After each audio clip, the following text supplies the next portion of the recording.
कृष्णाय वासुदेवाय हरे नाम परमात्मने प्राणक्लेशनाशाय गोविंदाय नमो नमः। हरे कृष्णा। आप सभी को बरुथनी एकादशी व्रत की हार्दिक शुभकामनाएं।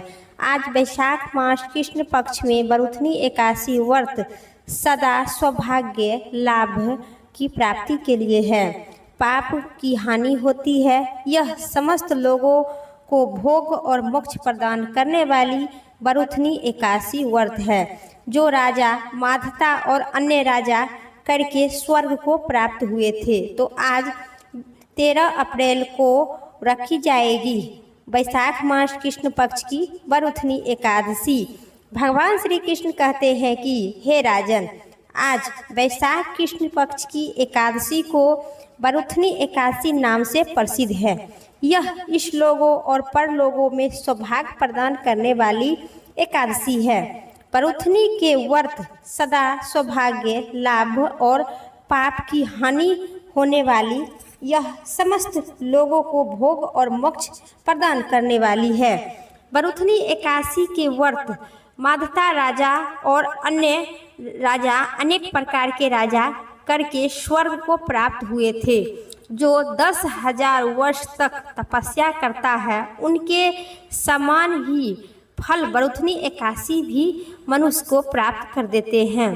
घोड़े के दान से, हाथी का दान से, उन्हें उससे भी बड़ा भूमि दान और भूमि दान से भी अधिक महत् तिल दान और तिल दान से भी अधिक पुरुष को अधिक बढ़कर स्वर्ण दान से भी बढ़कर अन्य दान से भी बढ़कर पुरुष के कन्यादान को भी अन्य दान से भी बढ़कर समान फल की प्राप्ति होती है।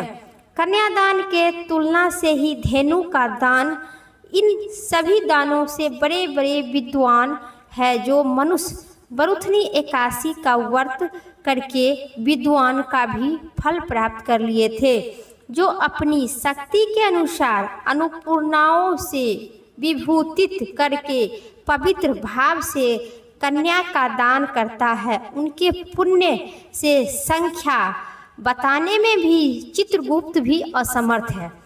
बरुथनी एकादशी के व्रत करके मनुष्य उसके समान फल की प्राप्ति होती है, जिसके स्वर्ण देकर कन्या दान करते हैं, उन फल की प्राप्ति होते हैं।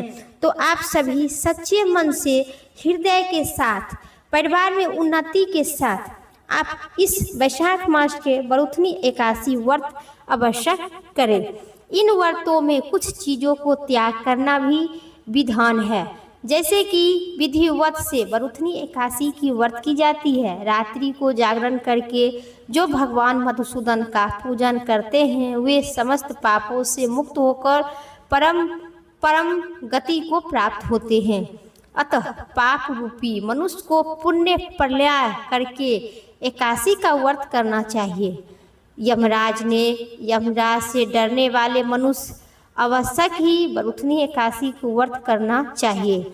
इससे पढ़ने और सुनने मात्र से सहस्त्र गोदान फल की प्राप्त मिलता है और मनुष्य सभी पापों से मुक्त होकर विष्णु धाम की प्राप्ति होती है। तो आइए मनचित और श्रद्धा के साथ आज इस वीडियो में आप संपूर्ण बरुथनी एकादशी की संपूर्ण कथा, साथ ही विष्णु सहस्त्र स्त्रोत के पाठ और एकादशी माता की आरती मनचित और श्रद्धा से कहिए श्री विष्णु भगवान की जय। आज वैशाख मास कृष्ण पक्ष की बरुथनी एकादशी की महत्व। युधिष्ठिर ने पूछे, वासुदेव आपका नमस्कार है। आज वैशाख मास में किस नाम की एकादशी की व्रत और महिमा कृपा पूर्वक बताइए। भगवान श्री कृष्ण बोले, राजन, आज वैशाख मास कृष्ण पक्ष की बरुथनी नाम की प्रसिद्ध है। यह इस लोगों में होकर और परम लोगों में भी सौभाग्य प्रदान करने वाली है।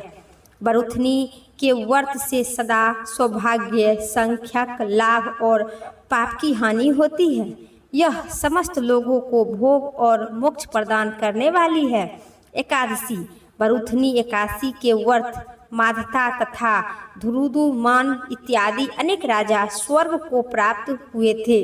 जो 10,000 वर्ष तक तपस्या करता है उसमें समान ही फल बरुथनी एकादशी व्रत भी मनुष्य को प्राप्त करवा देते हैं। नित्य श्रेष्ठ घोड़े के दान से हाथी का दान श्रेष्ठ है। भूमि के दान उनमें भी बड़ा श्रेष्ठ है। भूमि का दान से भी अधिक महत्व तिल दान है। तिल दान से बढ़कर स्वर्ण दान और स्वर्ण दान से बढ़कर अन्य दान, क्योंकि देवताओं पितृ तथा मनुष्य को अन्य से ही तृप्त होते हैं। विद्वान पुरुष कन्यादान को भी अन्य दान के समान बताया गया है। कन्यादान के तुलना से धेनु का दान, यह साक्षात भगवान विष्णु का कथन है। ऊपर बताया गया है कि दान से बड़ा विद्यादान तथा मनुष्य बरुथनी एकादशी का व्रत करके विद्यादान का भी फल प्राप्त कर लेते हैं। जो लोग परम से परम मोहित होकर कन्या के धन से जीविका चलाते हैं वे पुण्य का अक्षय होने पर यातना नरक में जाते हैं। अतः स्वर्ग था प्रयत्न करके कन्या के धन से बचना चाहिए, उसमें अपने कर्म में नहीं लाना चाहिए। जो अपनी शक्ति के अनुसार आभूषणों से सुशोभित कर पवित्र भाव से कन्या का दान करता है उनके पुण्य की संख्या बताने में चित्रगुप्त भी असमर्थ है। बरुथनी एकादशी करने से मनुष्य उससे भी सम्मान फल की प्राप्ति करते हैं। व्रत करने वाले वैष्णव पुरुष दशमी तिथि को काश, उड़ीद, मसूर, चना, कोद, साग, मधु, दूसरे का अन्य, दोबारा भोजन तथा मैथुन इन 10 वस्तुओं को परित्याग कर दे। एकादशियों को कचुआ खेलना, निंदा लेना, पान खाना, दातुन करना, दूसरे की निंदा करना, चुगली करना, खाना, चोरी, हिंसा, मैथुन, क्रोध तथा अहिंसा भाषाओं में इन 11 बातों को त्याग दे। एकादशी को काश, उड़ीद, शराब, मधुर, तेल, पवित्र वातावरण से बचना चाहिए और परम देश मगन 2 बार भोजन मैथुन होती है तो 2 बार भोजन नहीं करना चाहिए। बैल की पीठ पर सवारी और मसूर इन 12 वस्तुओं को त्याग करे। राजन, इन विधियों से बरुथनी एकादशी की जाती है। रात्रि को जागरण करे। जो भगवान मधुसूदन का पूजा करते हैं वे सब पापों से मुक्त होकर परम गति के प्राप्त करते हैं। अतः पाप पुण्य मनुष्य को पुण्य प्रयत्न करके एकादशी का व्रत करना चाहिए। यमराज से डरने वाले मनुष्य आवश्यक बरुथनी एकादशी का व्रत करना चाहिए। इसके पढ़ने अथवा सुनने से सहस्त्र गौदान फल की प्राप्ति होती है और मनुष्य सब पापों से मुक्त होकर श्री भगवान विष्णु धाम की प्राप्ति होती है। प्रेम से कहिए श्री विष्णु भगवान की जय, लक्ष्मी नारायण भगवान की जय। अब सुनिए एकादशी माता की संपूर्ण कथा और एकादशी माता की आरती। प्राचीन समय की बात है। सतयुग में मुर नाम का दानव रहा करता था। वह बड़ा ही अद्भुत अत्यधिक रुद्र था। उसमें इंद्र को भी जीत लिया था। संपूर्ण देवताओं उससे परास्त होकर स्वर्ग से निकाल कर जा चुके थे और शक्ति तथा भयभीत होकर पृथ्वी पर विचर रहे थे। एक दिन सब देवताओं ने महादेव जी के पास गए। बोले कि कैलाशपति मुर दैत्य ने हम सभी देवताओं को भयभीत होकर सब देवता मृत्यु लोगों में फिर रहे हैं। तब भगवान शिव ने कहे कि हे देवताओं, तीनों लोगों के स्वामी भक्त के दुखों को नाश करने वाली भगवान विष्णु की शरण में आप सभी जाओ।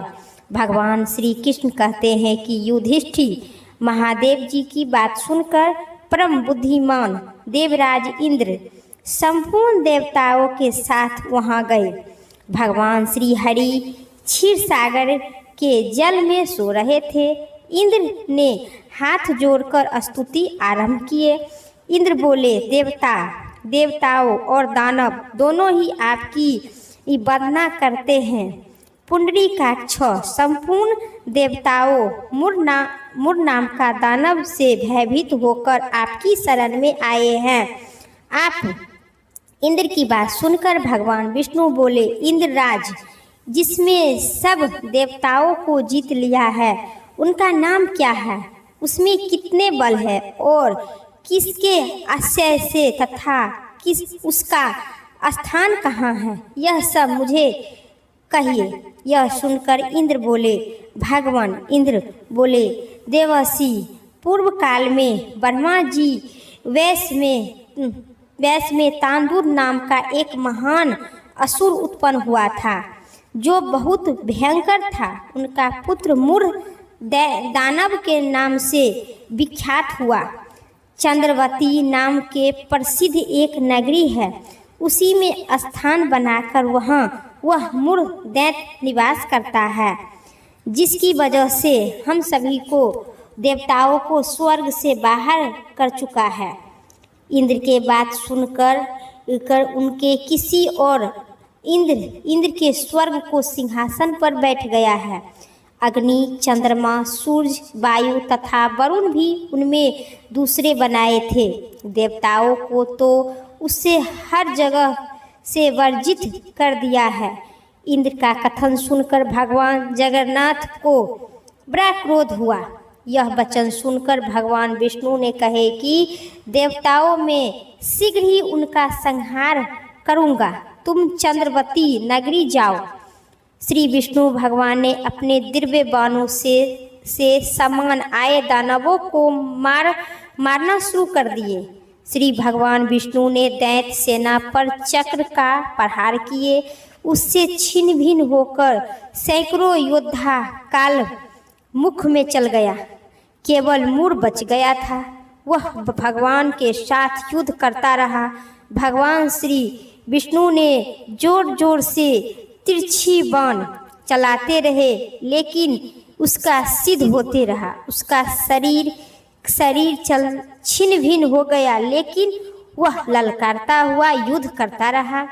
दोनों के बीच में महल भी 10,000 वर्ष तक मुर दैत्य और भगवान विष्णु के साथ युद्ध चलता रहा। मुर नहीं हारा, नहीं थका।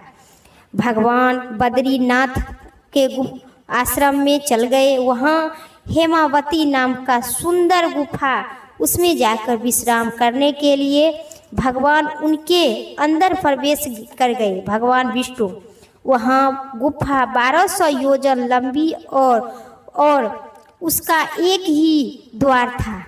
विष्णु भगवान ने वहाँ योग निंदा की गोद में जाकर सो गए। उन गुफा में एक ही दरवाजा था। दानव मुर भगवान को मार डालना चाहता था, लेकिन उनमें भी उसे गुफा में प्रवेश किया। दानव मुर ने वहाँ भगवान को सोते देखकर उसे बड़ा हर्ष हुआ। उन्होंने भगवान को मारने को चाह किया, लेकिन भगवान विष्णु पर प्रहार करते हुए दानव रुक गया। फिर भगवान विष्णु को मारने के लिए और प्रहार करने के लिए तभी भगवान के शरीर से क्रांतिमयी रूप वाली देवी प्रकट हुई, जो दिव्य अस्त्र शस्त्र से युक्त थी। देवी ने राक्षस मुर को ललकारता हुआ युद्ध और उस तत्काल मुर का मौत के घाट उतार दिए। श्री हरि जब योग निंदा की गोद से उठे तो सब बातों को जानकर उसे देवी को कहे कि आपका जन्म एकादशी के दिन हुआ था। कन्या बोली, स्वामी आप ही प्रसिद्ध से ही मैं इस महादैत्य को वध किए हैं।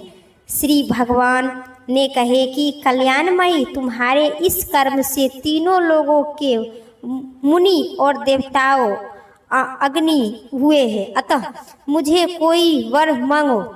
देव दुर्लभ होने पर भी वह वर मैं तुम्हें दूंगा, इससे तनिक भी संदेह नहीं है। यह कन्या साक्षात एकादशी की थी। उन्होंने कहा कि अगर आप प्रसन्न है हम पर तो कृपा करके तीर्थ में प्रधान समस्त विधानों को नाश करने वाली तथा समस्त प्रकार के सिद्ध देने वाली देवी जाओ जगन्नाथ। जो लोग आप में शक्ति रखते हैं, मेरे दीन को उपास करेंगे, उसमें सब प्रकार के सिद्धि प्राप्त हो। जो लोग उपास नरक अथवा एक युक्त करके मेरे व्रत का पालन करें, उन्हें आप धन धर्म और मोक्ष प्रदान कीजिएगा। भगवान बोले, जैसे तुम कहो वैसे ही तथास्तु। उसी दिन से सभी कथा और कहानी के बाद एकादशी माता की कहानी और कथा पढ़ी अथवा सुनी जाती है।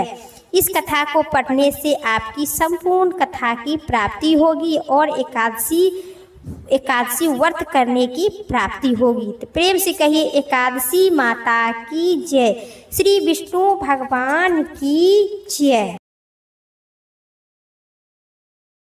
सभी कथा सुनने के बाद श्री गणेश भगवान की कथा विस्तार पूर्वक। एक बुढ़िया अम्मा रहा करती थी। वह ही बहुत गरीब थे, आंधी थे। उनके एक बेटा और एक बहू थे। वह बुढ़िया सत्यदेव गणेश जी की पूजा किया करती थी। एक दिन गणेश भगवान प्रकट होकर उस वृद्धा से बोले, माँ तू जो चाहे सो मांग लो। वृद्धा बोली, मुझे तो मांगना नहीं आता, कैसे और क्या मांगूं? तब गणेश जी बोले, आप अपने बहू और बेटे से पूछकर और जो इच्छा हो सो मांगो। तब वृद्धा ने अपने बेटे और बहू से कहे, गणेश जी कहते हैं कि तू कुछ मांग। क्या मांगूं? हमें तो कुछ पता भी नहीं। पुत्र ने कहा, माँ तू धन मांग लो।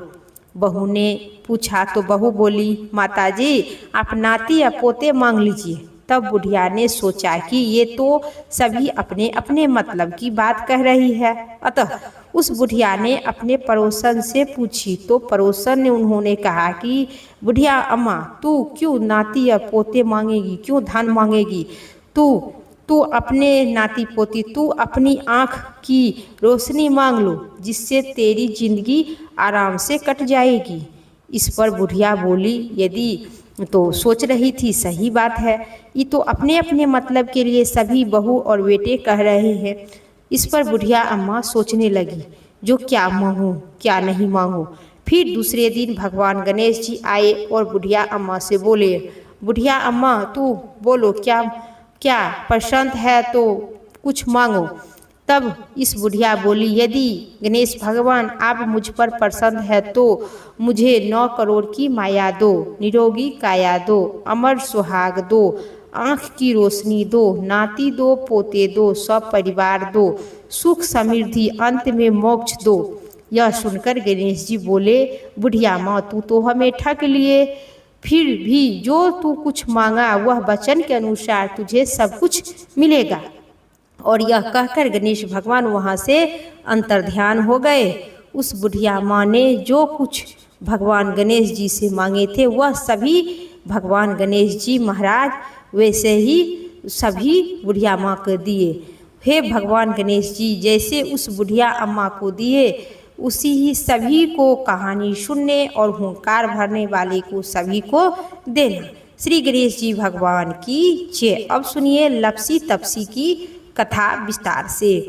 लपसी और तपसी की कथा इस प्रकार है। एक समय की बात है एक लपसी थी और 2 तपसी, 2 भाई थे, जिनमें तपसी हमेशा भगवान की तपस्या में लीन रहा करता था।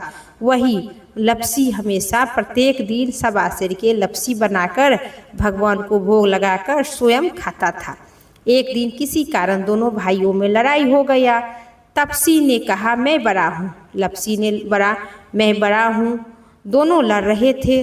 नारद जी वहाँ से गुजर रहे थे। नारद जी ने कहे कि आप दोनों क्यों लड़ रहे हो?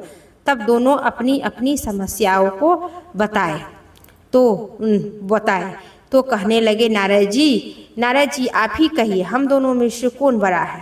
तब नारद जी ने कहे कि अभी तो मैं जल्दी में हूँ, लेकिन इस बार मैं आपको जरूर बताऊंगी। इतना कहकर नारद जी वहाँ से चले गए।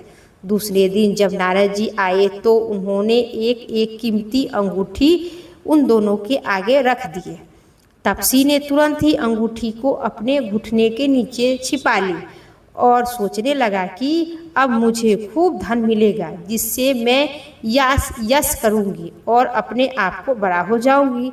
लप्सी ने जब अंगूठी देखा तो सोचने लगा कि इसे अगर मैं लूँगी तो कोई आकर मेरा गला काट देगा तो मैं मर जाऊंगी, लेकिन अगर लूँगी तो कोई आकर काट देगा गला। ऐसा सोचकर लप्सी ने वे अंगूठी को फेंक ही दी, नहीं नजर रखी, नहीं उठाई, फेंक दी। फिर नारद जी ने तपसी से पूछा कि तेरे घुटने के नीचे क्या है, लेकिन तपसी नहीं बोला, क्योंकि वो तो अंगूठी चुरा के रखी थी। उसको शक हो गया कि नारद जी ने कहे कि इतना भजन भाव करने के बाद भी तेरे मन में लालच है, इसीलिए तेरे से तो बड़ा लप्सी ही है और तुम्हें तुम्हारी तपस्या का कोई फल नहीं मिलेगा। तपसी शर्मिंदा होकर माफ़ी मांगने लगा। तब नारद जी बोले कि तेरी आदत कैसे छूटेगी नारद जी। तब नारद जी ने बोले कि तेरा पाप कैसे उतरेगा, इसका कोई उपाय आप बताइए। तो नारद जी ने कहे कि जो भी भक्त सभी कथा कहानी सुनने के बाद वो कहानी तेरा कहानी नहीं सुनेगा, तब तुम्हारा सभी पुण्य मिलेगा, तब सभी पाप उतरेगा। तब तपसी ने कहा कि कोई भी स्त्री पुरुष मेरा अपना फल क्यों मेरा देगा। तब नारद जी ने कहे कि अगर कोई गाय और कुत्ते की रोटी नहीं बनाकर खिलाएगा सो फल तुझे मिलेगा। कोई भी व्यक्ति ब्राह्मण को भोजन कराकर दक्षिणा नहीं देगा सो फल तुझे मिलेगा। यदि कोई भी व्यक्ति साड़ी में ब्लाउज नहीं देगा सो फल तुझे मिलेगा। यदि कोई भी व्यक्ति दीपक से दीपक जलाएगा सो फल तुझे मिलेगा। वही अगर कोई व्यक्ति तुम्हारी कहानी और कथा अंत में नहीं सुनेगा सो फल तुझे मिलेगा। उसी दिन से लप्सी और तपसी की कहानी और कथा कहने अथवा सुनने को अनिवार्य हो गई है। इस कथा को सुनने से आपकी संपूर्ण वर्त फल की प्राप्ति होगी। प्रेम से कहिए श्री नारद जी भगवान की जय, लप्सी तपसी दोनों भाई की जय। अब सुनिए श्री एकादशी माता की संपूर्ण आरती विस्तार पूर्वक।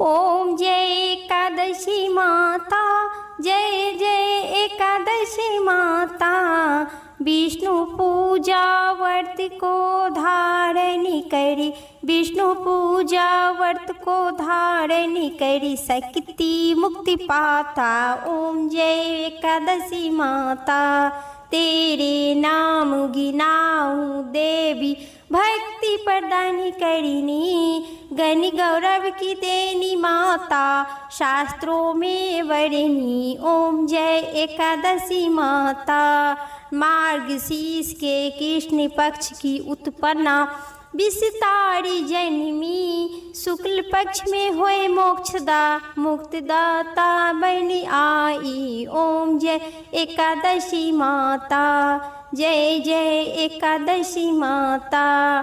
पौष के कृष्ण पक्ष की सफला नामक है, शुक्ल पक्ष में होए पुत्रदा, शुक्ल पक्ष में होए पुत्रदा, आनंद अधिक रहे। ओम जय एकादशी माता, जय जय एकादशी माता। नामी सटतिला माघ मास में कृष्ण पक्षी आवे, शुक्ल पक्ष में जया कहलावे, शुक्ल पक्ष में जया कहलावे, विजय सदा पावे। ओम जय एकादशी माता, विजय फागुन कृष्ण पक्ष में शुक्ल अम्ल की, पाप मोचनी कृष्ण पक्ष में, पाप मोचनी कृष्ण पक्ष में, चैती महाबली की। ओम जय एकादशी माता, जय जय एकादशी माता। चैती शुक्ल पक्ष में नामी कामता धन देने वाली, नामी बरुथनी कृष्ण पक्ष में, वैशाख महाबली की। ओम जय एकादशी माता, जय जय एकादशी माता। शुक्ल पक्ष में होए मोहिनी अपरा जेठ कृष्ण पक्ष में नाम निर्जला सब सुख करनी शुक्ल पक्ष रखनी। ओम जय एकादशी माता योगिनी नामी आषाढ़ में जानो कृष्ण पक्ष करनी। देव सैनी नाम कहलाए शुक्ल पक्ष धरनी। ओम जय एकादशी माता ओम जय जय एकादशी माता।